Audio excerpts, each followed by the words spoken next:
Yung itsura ng tiyan na punong-puno na ng pagkain. Ganyan karami pagka kumain kayo ng mga sangyup at mga eat all you can not na yan. Hindi pa siya punong-puno, oh. Pwede pa natin madagdagan yan.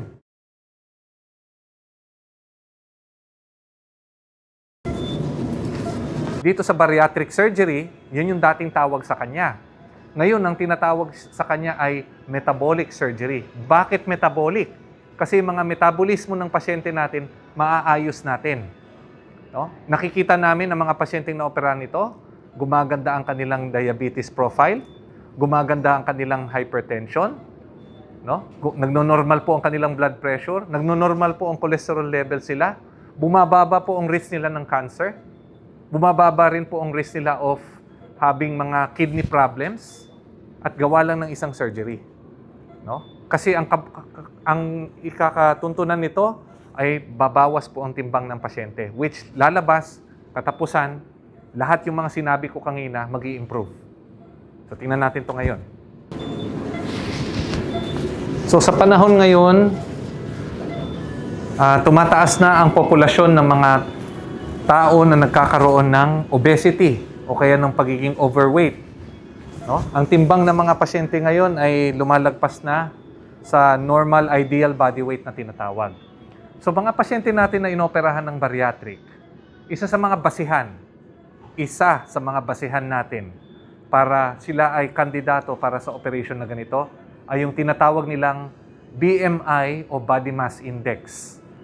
Sa standards ng International Federation for the Surgery of Obesity, lalong-lalo na sa ating mga Asyano, ang mga panahon kung kailan pwede na tayo mag-opera, eh kung ang BMI ng pasyente ay lumalagpas ng 35 pataas.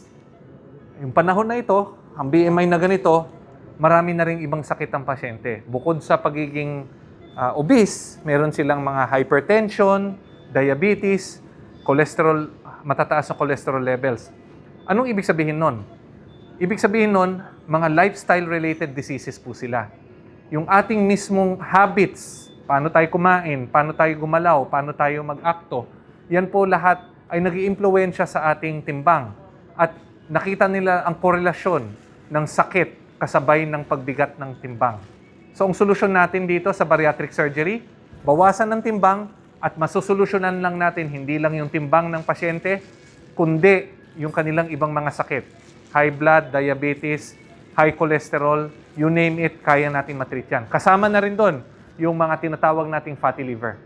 So mamaya, makikita natin kung kamusta yung level na yun para sa pasyente natin. Ang regular na pasyente na inopera namin na laparoscopy, ganito kahaba ang trocar na ginagamit namin. So, ito po tatago sa buong tiyan. Sa bariatric, kailangan namin na mas mahaba kasi mas marami pong dadaan ng taba. At yung taba na yun, masusolusyonan natin as time goes by. No? Wala akong tatanggaling taba dito. Gagawin lang natin, ihuhugis natin ng tiyan niya sa hugis na kukunti na lang ang kanyang kakainin. Tandaan ninyo, ang mga pasyenteng ganito, hindi ho sila nagkakaproblema sa kanilang overall na nutrition. Kasi ang normal po na tao, para mabuhay, kinakailangan lang ng 1,200 calories. At ang mga pasyenteng na-operahan natin ng ito, mami-maintain nila ng a little above dyan sa level na yan. So sila po, sa simula, papayat po sila ng mabilis at then dahan-dahan po magno-normal. No? Pag nag-normal na po yun, nagbago na po ang lifestyle nila at bago na ang paraan nila ng pagkain. Yun yung mga makikita nating epekto. Pero yan, hindi yan kaagad-agad. Liposuction, tatanggalin ng taba, kikita mo kaagad paglabas. Pero ito hindi. Over time, manonotice ng pasyente, everyday, pagaan siya ng pagaan.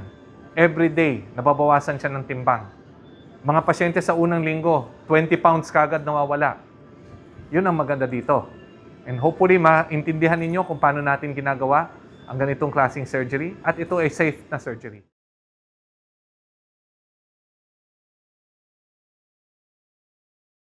Huwag kayong mag-alala kasi ang tiyan, marami po siyang mga blood vessels na nagsusupply dito. No? Yung mga importanteng mga blood vessels din, katulad ng mga left gastric at right gastric arteries, at saka yung yung gastroepiploic, wala kaming gagawin doon. Pero ang importante dito, yung tinatawag nating removal nitong mga gastroepiploic sa may kaliwa. At kabilang na po dito yung mga blood vessels na malapit sa spleen.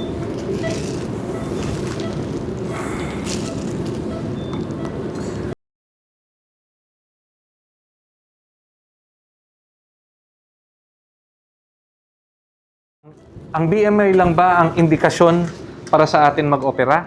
Hindi na ngayon. May iba ginagamit na ang indikasyon base sa metabolismo ng pasyente. Kung severe ang iyong diabetes, no? Kung severe ang diabetes mo, pwedeng ikaw ay maging candidate na sa ganitong surgery, lalong-lalo na kung kunyari ang mga gamutan ng traditional na gamutan para sa diabetes ay hindi nakokontrol. Pwede na tayong mag-consider ng option na ito. Okay?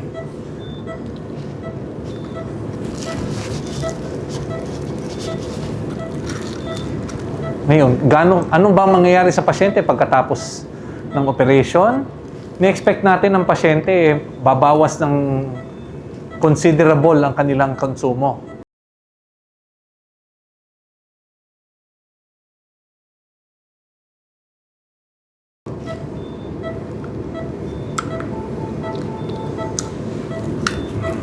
Taas camera. Clean scope. 40. 360.